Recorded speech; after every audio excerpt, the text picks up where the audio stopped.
When remaining the same becomes more painful than stepping into the unknown, you reach a crossroads moment. The Scorpio blueprint was created for that moment. This is a guide for the ones who have given too much, carried too much, and stayed too long in places that ask them to dim their fire. It's for those who learn to survive by shrinking, pleasing, or abandoning pieces of themselves just to keep the peace. Deep inside, you already feel it. You're standing on the edge of profound change. Something in you is preparing for a shift, a genuine transformation into a life that feels aligned, grounded, and true. This blueprint is yours. Across these chapters, you'll uncover the patterns that kept you stagnant and begin replacing them with choices that honor your energy, your truth, and your capacity to grow. You'll learn to speak with more clarity, hold boundaries that protect your peace, and move with a steadier sense of inner value and direction. This is not a shortcut. This is a reclamation, a return to the kind of strength that doesn't need approval, a return to the kind of clarity that can walk away when necessary, a return to the kind of life that rises from the inside out. So take a breath, settle into the moment. You've arrived at the threshold of who you're becoming. Let the Scorpio blueprint lead you into the transformation already waiting within you. Welcome to the Scorpio blueprint, step 6. Rebuild from your foundation. You've cleared the ground, now it's time to build. Transformation isn't just about what you release, it's about what you create in the space you've made. And this is where most people stumble. They leave the bad relationship, quit the draining job, distance themselves from toxic people, and then they feel lost because they've defined themselves by what they were running from, not what they were running toward. You're not just leaving the old life, you're building a new one. And this new life needs to be constructed intentionally, deliberately, from a foundation of self knowledge, self respect, and self love. I understand this confusion intimately. After I walked away from everything that wasn't serving me, I felt untethered. Free, yes, but also floating, directionless. I'd spent so many years being shaped by other people's needs that without those needs, I didn't know who to be. I remember facing vacation days and thinking, now what? Who am I when I'm not attached to someone? What do I do when I have resources like time and money, and I have the freedom to invest these in myself alone? Those questions led to other questions. What do I actually want when no one is telling me what to want? What does my life look like when I'm building it for myself instead of fitting into someone else's needs? These questions somewhat terrified me, but they also excited me because for the first time in years, I got to answer them honestly.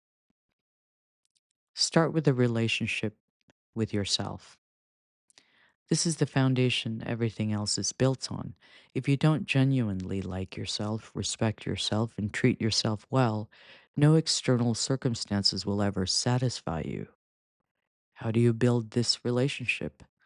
The same way you build any relationship, through time, attention, and consistency. Spend time alone, not scrolling, not numbing, not distracting. Actually, alone with yourself. Learn who you are when no one else is watching. Discover what you think, what you feel, what you want. Get comfortable in your own presence. This was the hardest practice for me. I'd spent years avoiding myself through busyness, through relationships, through endless doing. Being alone with myself felt intolerable at first. I'd sit down to meditate and immediately want to get up. I'd try to journal and my mind would go blank. I'd plan a quiet evening at home and find myself making plans, accepting invitations, finding any excuse to not be alone. But I kept practicing. I sat with the discomfort. I learned to tolerate the silence, and slowly something shifted. The silence became less threatening. My own company became less boring. I started discovering parts of myself I'd forgotten existed. I remembered I loved reading fiction, that I think best in the morning. I remembered I need movement to process emotion, that I'm actually funny when I'm not censoring myself, that I have opinions, preferences, desires, things I'd suppressed for so long I'd forgotten they were there. Spending time alone isn't isolation, it's integration. It's how you gather all the scattered pieces of yourself and become whole again. Talk to yourself like you talk to someone you love. Notice your self talk. Is it critical, harsh, dismissive? Would you talk to a friend that way? Start treating yourself with the same kindness you extend to others. At the start of this transformation, I kept a running tally for a week of every negative thing I said to myself. Things like, "This is so stupid. Why can't you get it together? You always mess things up. No wonder they left. You're too much. You're not enough." The list was devastating. I would never speak to another human being whom I loved the way I talked to myself. I was my own worst bully. So I started interrupting those thoughts. When I caught myself saying something cruel, I'd pause and rephrase, "You made a mistake," like everybody does. You're learning, and learning is messy and takes time. You're doing the best you can with what you know right now. It felt ridiculous at first, fake, but I kept doing it, and eventually my internal voice softened. The cruelty decreased, the compassion increased. You can't build a life you love on a foundation of self hatred. You have to learn to talk to yourself like you'd talk to someone worthy of kindness, because you are. Keep the promises you make to yourself. This is how you rebuild self trust. Say you'll exercise, then exercise. Say you'll read, then read. Say you'll go to bed early, then go to bed early.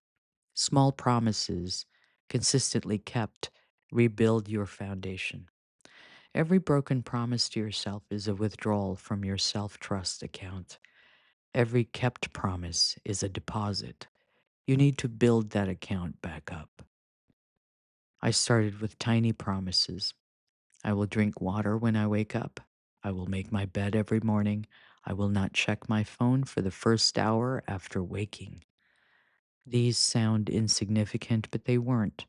Each kept promise told my nervous system, you can trust yourself again.